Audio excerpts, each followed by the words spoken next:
महंगाई की शरह सिंगल डिजिट पर आ गई। आने वाले दिनों में महंगाई मज़ीद कम होगी। वज़ीर-ए-आज़म शहबाज शरीफ कहते हैं, मईशत को ठीक करने के लिए भी दिन रात मेहनत की। आहिस्ता आहिस्ता आवाम को बेहतर मईशत के समरात मिल रहे हैं। वज़ीर-ए-आज़म ने मज़ीद कहा कि सियासी झगड़ों से नफरत फैलती है जो मुल्क के लिए नुकसानदेह है। PTI के दौर में नफरत का कल्चर परवान चढ़ा जिसने मुल्क को नुकसान पहुँचाया। हमारा बयानिया आवाम को महंगाई से निजात दिलाकर खुशहाल बनाना है। नवाज शरीफ का अरकान असम्बली से मुलाकात में गुफ्तगू।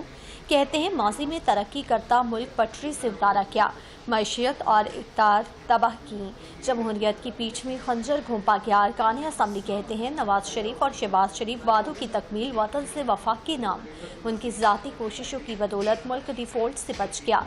मरियम नवाज की अवामी खिदमत का हर तरफ एतराफ़ हो रहा है।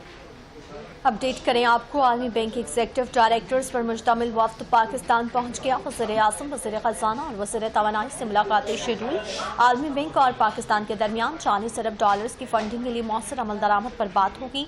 कंट्री पार्टनरशिप फ्रेमवर्क के तहत फंडिंग के मौसर इस्तेमाल पर अमल दरामद बारे जायजा होगा।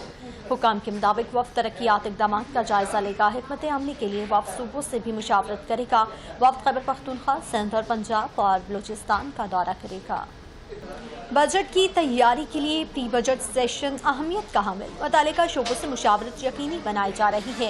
वज़ीर तिजारत जान कमाल का खिताब। कहते हैं, नया टैरिफ फ्रेमवर्क सरमायाकारी, बरामदात और रोजगार में इजाफे का बाइस बनेगा। जिन माहौल में, जिन हालात में और जिस माइंडसेट के साथ इंडस्ट्री ने अपना एक रिस्पांस दिया है और ये टफ टाइम सर्वाइव किए हैं, ये काबिल दीद है कि ये ऐसी चीजें नहीं है कि जो खुद बन जाए। इंटरेस्ट रेट 22%, 10%, 12% की तरफ चल पड़े, हमारी इन्फ्लेशन नीचे आ जाए, मुल्क में एक स्टेबिलिटी आ जाए, मुल्क के अंदर बैरूनी मुल्क सरमायाकारी से लोग पाकिस्तान आना शुरू हों, IMF किसी कंडीशनैलिटी के तहत पाकिस्तान की एग्रीमेंट को पूरा करे। हमारी एक्सपोर्ट ग्रोथ ऐसी है कि पिछले साल के मुकाबले में अगर बहुत ज्यादा भी अगर नहीं बढ़ी तो नीचे भी नहीं गई, लेकिन प्रोग्रेस की तरफ गई है। इन सब में ये सारी चीजों का होना ये बिल्कुल मुमकिन नहीं था कि अगर हमारे साथ सपोर्ट इंडस्ट्री की ना होती।